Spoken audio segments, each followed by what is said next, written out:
Acompaña a Paco Rodríguez en un diálogo con personajes que marcan la vida interna y externa de la Ibero. Bienvenidos a Cara, el espacio de entrevistas y discusión de los temas que a ti te importan. ¿Qué tal? Bienvenidos a Cara, el programa de entrevistas y discusión de Ibero TRC. Yo soy Paco Rodríguez y me da muchísimo gusto volvernos a encontrar, y más aún porque pues tenemos de invitado a nuestro rector, el maestro Juan Luis Hernández Avendaño, quien nuevamente nos visita en esta cabina de Ibero TRC. Maestro Juan Luis, rector, muchas gracias por estar nuevamente con nosotros. Mucho gusto, Paco.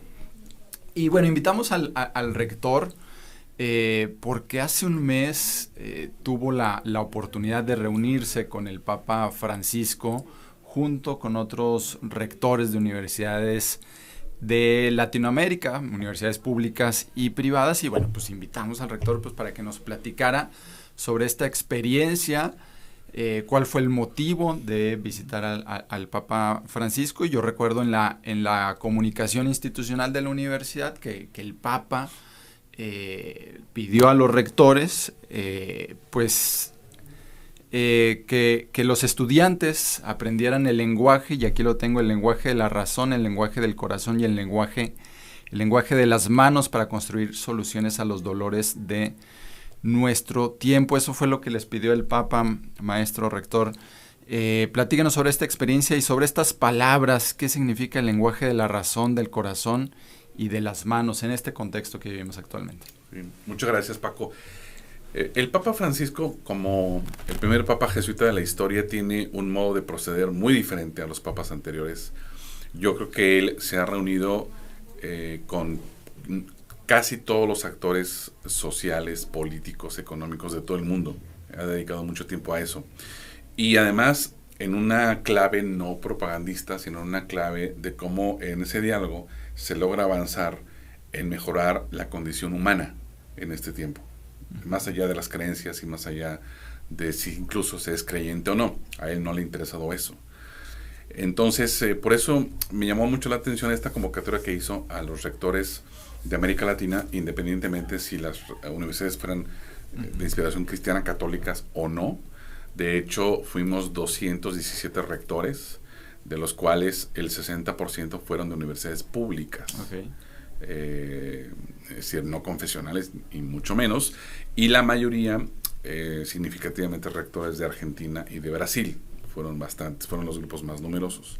La convocatoria la hizo la Pontificia Comisión para América Latina. Es una entidad del gobierno del Vaticano que está, digamos, dedicado básicamente a la vinculación con América Latina, y en ese sentido esta comisión hace esta convocatoria, pero además en el marco de la discusión sobre su encíclica Laudato Si, encíclica del 2015, que el Papa Francisco pone sobre la mesa para alertar sobre el problema de la relación del hombre, el capital, el hombre, el ser humano, el capital y los bienes naturales, en la lógica de alertar no solamente por los modelos extractivistas, por los modelos de expropiación sin criterios éticos de los bienes naturales, pero sobre todo por lo que él asume como una crisis ambiental, que es una crisis social, y una crisis social que es crisis ambiental. Lo podríamos resumir en América Latina diciendo, ¿cuáles son los principales homicidios que hay en América Latina? Pues son los que se hacen con los líderes ambientales. Ahí está el resumen, ¿verdad? Sí. ¿A quién se mata más? A quien defiende agua, territorio, bosques, a quin defiende un territorio con bienes naturales. Entonces, digamos, para mí, para los rectores que fuimos, pues naturalmente nos inspira el liderazgo del Papa Francisco al hacer una encíclica poco abstracta, muy concreta, una encíclica que toca los temas sociales acuciantes de nuestro tiempo, que no se mete a debatir teológicamente cosas, sino más bien desde la fe mira los problemas sociales, y por eso creo que muchos estamos inspirados en ello. Y finalmente lo que nos propuso es, antes de encontrarnos con él, un día previo, 2 días previos, trabajamos los rectores en distintos grupos de trabajo, dependiendo de la expertise, el interés. Yo particularmente me metí al grupo de agua, que es un grupo que estuvo muy nutrido. Estuvimos a cerca de 60 rectores, en el cual estuvimos analizando diagnósticos en torno al agua en América Latina, qué es lo que se está qué es lo que está sucediendo en torno al agua. Por ejemplo, pues aquí compartía un poco lo que hemos estado viendo en la comarca lagunera, y el Papa Francisco al día siguiente planteó un caso muy similar en el centro de Italia, exactamente similar al de acá, en torno al arsenicismo, así, tal cual, ¿verdad? Así, sí, sin más. Entonces, digamos, como que estamos, tanto países ricos como países periféricos, pues estamos viviendo las consecuencias de pues tener una relación con el medio ambiente muy indiscriminado, sin contención, y eso pues está arrojando todas estas problemáticas. A él le parecía importante que las universidades nos hiciéramos cargo de la conciencia social de los alumnos en torno a estos temas ambientales.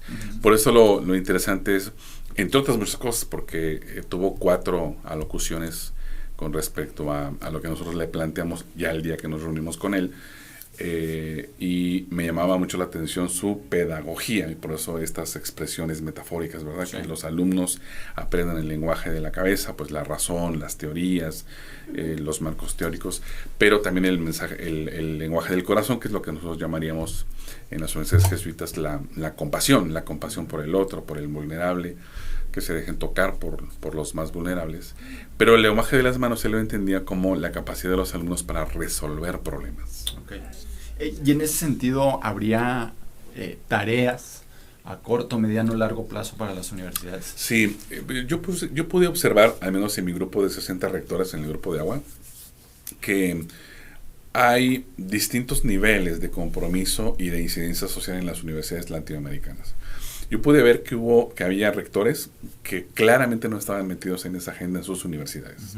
Estaban metidos en lo que nosotros podemos apreciar, otorgando títulos, dando clases, pero básicamente así como esto que hemos llamado las universidades que solo les interesa la formación profesional, con contenidos, títulos, sí, nada más. Y lo pude apreciar.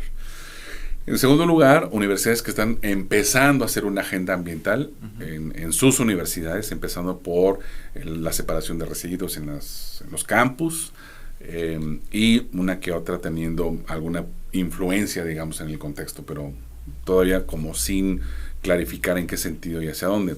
Por eso me llamaba la atención que las universidades jesuitas, pues llevamos muchos años teniendo muy claro que los aprendizajes y los contenidos tienen que estar relacionados con problemas sociales y con problemas ambientales, y que de alguna manera nosotros entendemos esa vinculación de incidencia como parte de nuestra identidad. No somos y no estamos en la incidencia, pero hay universidades que no lo piensan así. Claro. Entonces, por eso sí me llamó la atención ver los diferentes niveles muy, muy diversos.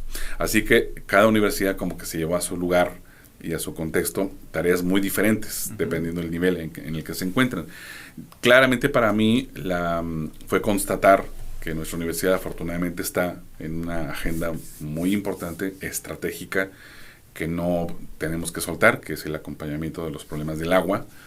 Por ejemplo, me parece muy relevante y muy importante lo que estamos haciendo en torno a la construcción de casas del agua, la que hicimos en Concordia, la que estamos en Puerta con otro ejido que se llama El Estribo, y ambos en San Pedro, que es justo el municipio donde hay más arsenicismo, donde más en este tipo de casas, y donde si se llega a dar el proyecto Agua Saludable, no va a llegar hasta allá. Entonces, digamos, a mí me parece que como universidad estamos haciendo una contribución importante para que comunidades rurales, comunidades alejadas, pues reciban agua limpia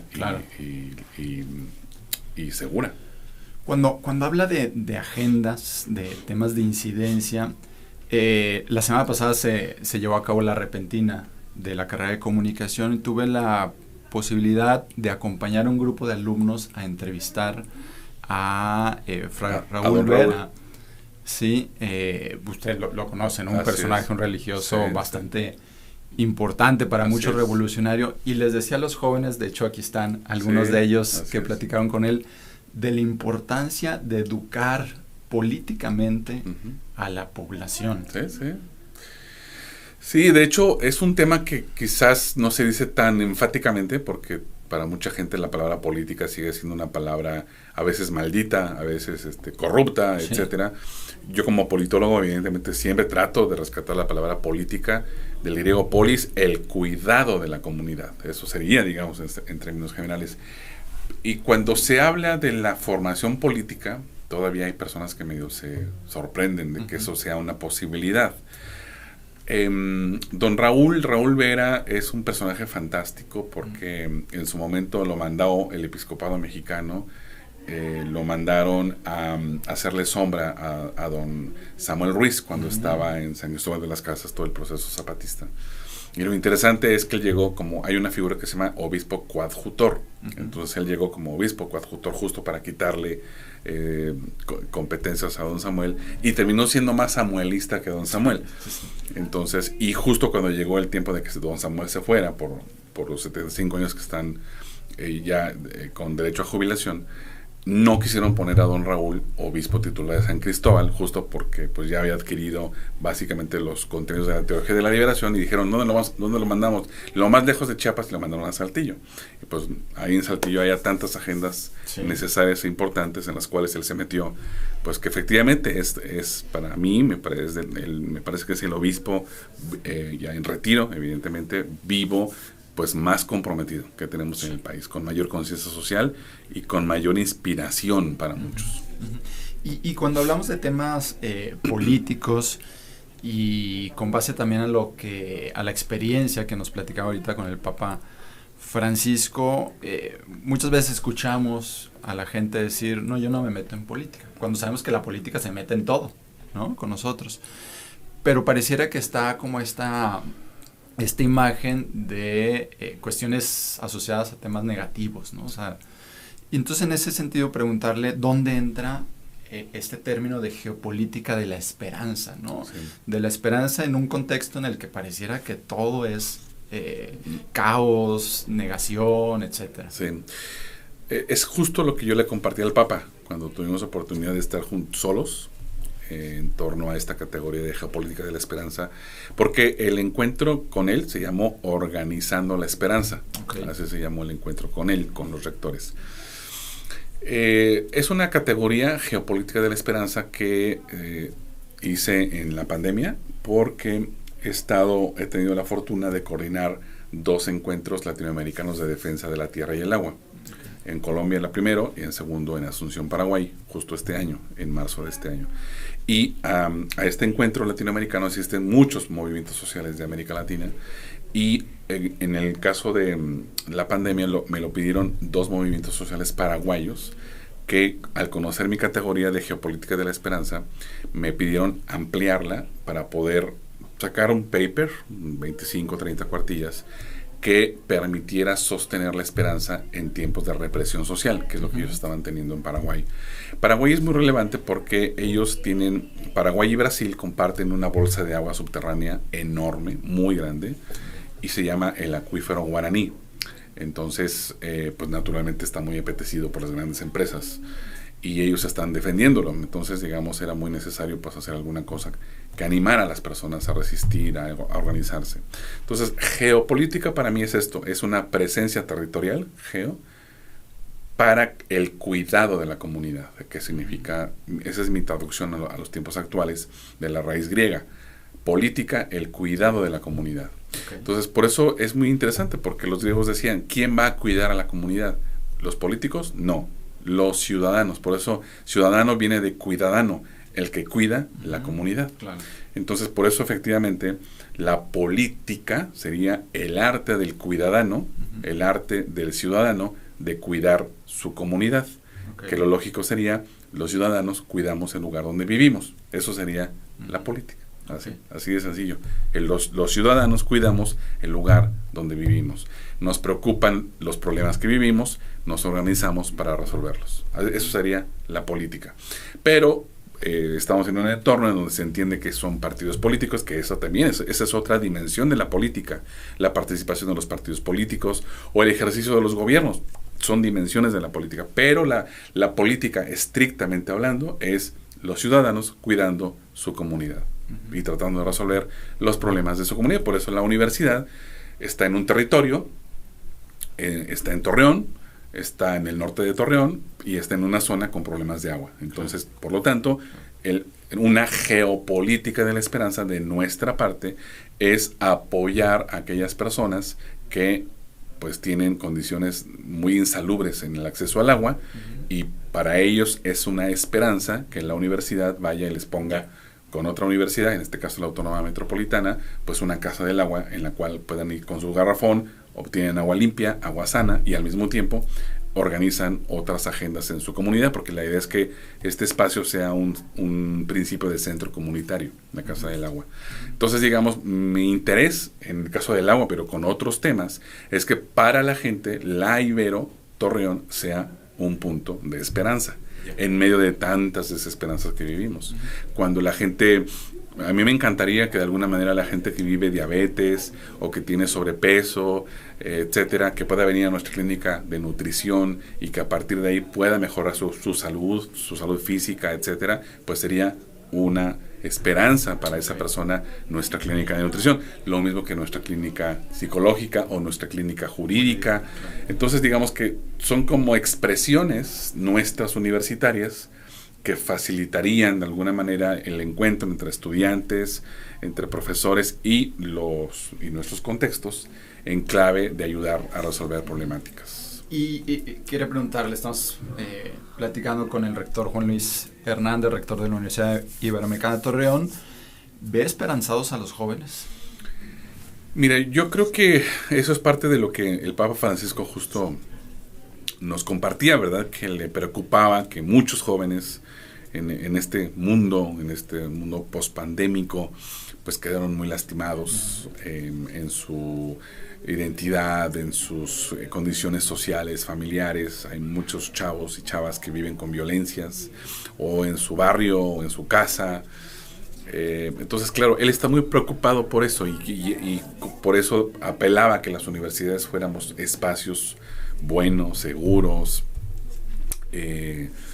pero además yo lo ligo con una de las preferencias apostólicas, ¿verdad? Es que teníamos las universidades jesuitas, que es acompañar a los jóvenes en un futuro esperanzador, ¿verdad? Qué gran desafío para las universidades jesuitas.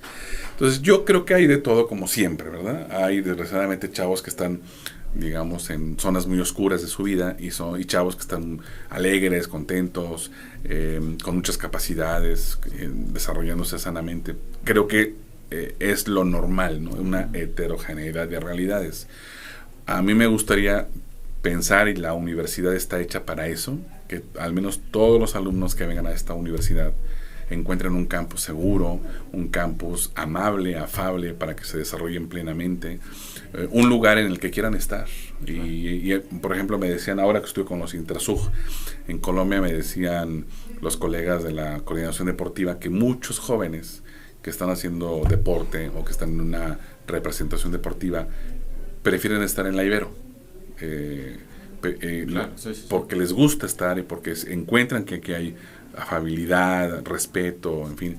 Y eso es lo que a mí me gustaría, justo, ojalá que fueran pues las experiencias de todos, ¿verdad? Que tuviéramos experiencias muy positivas en un campus que además pues está abierto desde la mañana hasta la noche, y que les permita a los chavos desarrollarse sanamente.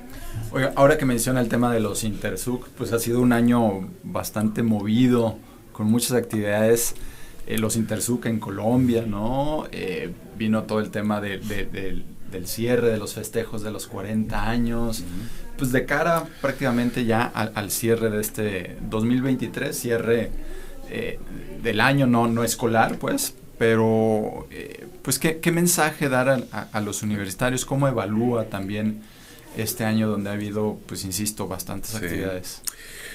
Simplemente compartir que ha sido un año muy positivo para la Ibero, extremadamente positivo, no solo por la cantidad de eventos que hemos organizado en torno al 40 aniversario, sino porque han sido eventos muy sustantivos. Hemos sido sede de eventos en los cuales se han fraguado un conjunto de ideas y políticas públicas para la zona metropolitana de Torreón.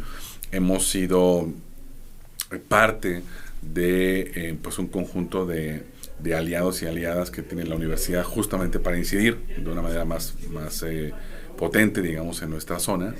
Y tuvimos en agosto el primer ingreso de alumnos más alto de los últimos 15 años y el reingreso más alto de los últimos 16 años. Eso quiere decir que afortunadamente más familias, más jóvenes se suman al proyecto educativo de la universidad. Pues eso fue una muy grata noticia para nosotros. Y al mismo tiempo pues tuvimos una participación muy destacada en los Intersug en Bogotá, que fueron juegos muy atípicos porque fue la primera vez que se hacen estos juegos en un país distinto a México, porque pues estos son juegos de México, aunque hace 10 años se incorporó la Landívar de Guatemala y ahora las dos jesuitas de Colombia, la Javeriana de Bogotá y la Javeriana de Cali. Entonces digamos, y el cierre del 40 aniversario con la presentación del libro de Andanza de la Ibero Torreón, 40 años de incidir en la comarca lagunera, pues me parece que fue así como muy una síntesis que diría Hegel. Hegel le llamaba a la síntesis digamos el Dios absoluto, ¿verdad?, de la síntesis y la antítesis. Entonces ha sido maravillosa la oportunidad de poder compartir este libro físicamente hablando con la comunidad universitaria, porque es un libro que sintetiza muy bien qué es la Ibero, qué hace la Ibero con sus programas de estudio, a qué se dedica en términos de incidencia social, y creo que es muy valioso el texto y ojalá puedan tenerlo los estudiantes. Sí. Y bueno, hablamos del cierre de 2023, pero obviamente tendríamos que hablar y preguntarle sobre el 2024, ¿no? Sí. Que regresando a temas políticos, pues será un año increíblemente importante. Así es. Por el tema de las elecciones presidenciales. A nivel local, pues hay elecciones para el Congreso, sí, para alcaldes. Sí. Entonces, pues será también un año bastante movido, rector. En ese sentido, preguntarle en su carácter de politólogo cómo espera este 2024 y en su carácter de rector, Sí. preguntarle qué papel esperaría de la universidad, de los alumnos, de cara, insisto, a este 2024 que, regresando al tema, va a ser un año bastante político. Sí, pues como sabemos es la elección más grande de la historia de México, en donde no solamente se eligiera presidente de la República, sino también 9 gobernadores, 500 diputados, 128 Sí. senadores y miles de funcionarios locales. Uh-huh. Eso significa que será un semestre muy intenso, desgraciadamente contextualizado por una polarización que venimos cargando ya desde hace varios años. En general lo que vemos en todos los países que tienen elecciones, ahora Argentina está en ese proceso, es una polarización que no ayuda, digamos, Uh-huh. a tener expresiones de voto más razonados, más pensados, sino más bien con muchos enojos o con muchos odios en torno a lo que sucede, digamos, prácticamente en los contextos electorales, pero aún así yo apelaría a que nuestra universidad efectivamente cumpliera. Pues a propósito de lo que me preguntabas del 23, en este año nosotros fuimos sede, la única universidad de Coahuila que trajo los 4 candidatos a la gobernatura de Coahuila, que tuvimos oportunidad de conversar con cada uno de ellos en términos de política pública.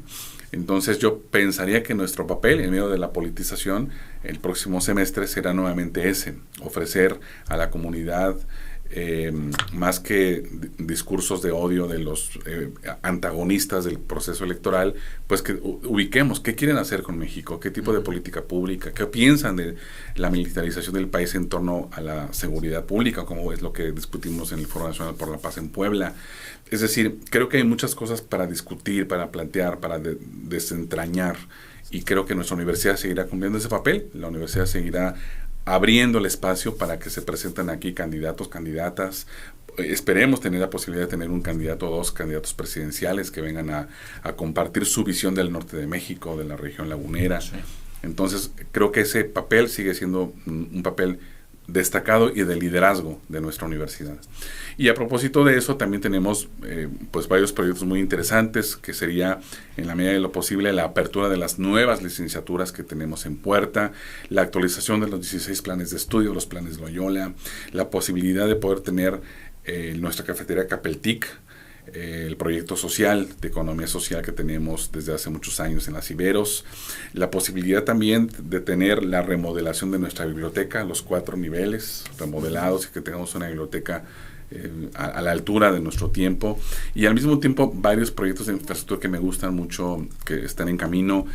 Vamos a tener una modernización radical de los talleres de arquitectura, diseño e ingenierías. Estamos haciendo, y espero que concluya este año, la propia modernización y actualización del CCE. Entonces, digamos, me interesa mucho que la universidad esté al día, ¿verdad? Y entonces, en ese sentido, hay muchas agendas para poner y seguir poniendo a la Ibero Torreón al día en distintos niveles, y pues eso para mí es muy grato ver cómo se va moviendo, ¿verdad? Una universidad en movimiento, Claro. una universidad que está aprendiendo de sí misma y una universidad que sabe qué hacer en los momentos como los que estamos viviendo. Sí. No, bueno, pues obviamente lo escuchamos y hay también un mensaje esperanzador en esas palabras. Rector, pues como siempre, encantado de que esté aquí con nosotros en Cara a Cara. Con mucho gusto, hay que hacerlo más seguido. No, hombre, por supuesto que sí. Muchísimas gracias también a Beto Rubio en la producción, que por cierto sonrió bastante cuando el rector habló sobre la modernización del CC. Gracias obviamente a toda la gente que nos ve y nos escucha. Yo soy Paco Rodríguez y esto fue Cara a Cara. Esto ha sido todo por el día de hoy. Nos vemos cara a cara en la próxima emisión.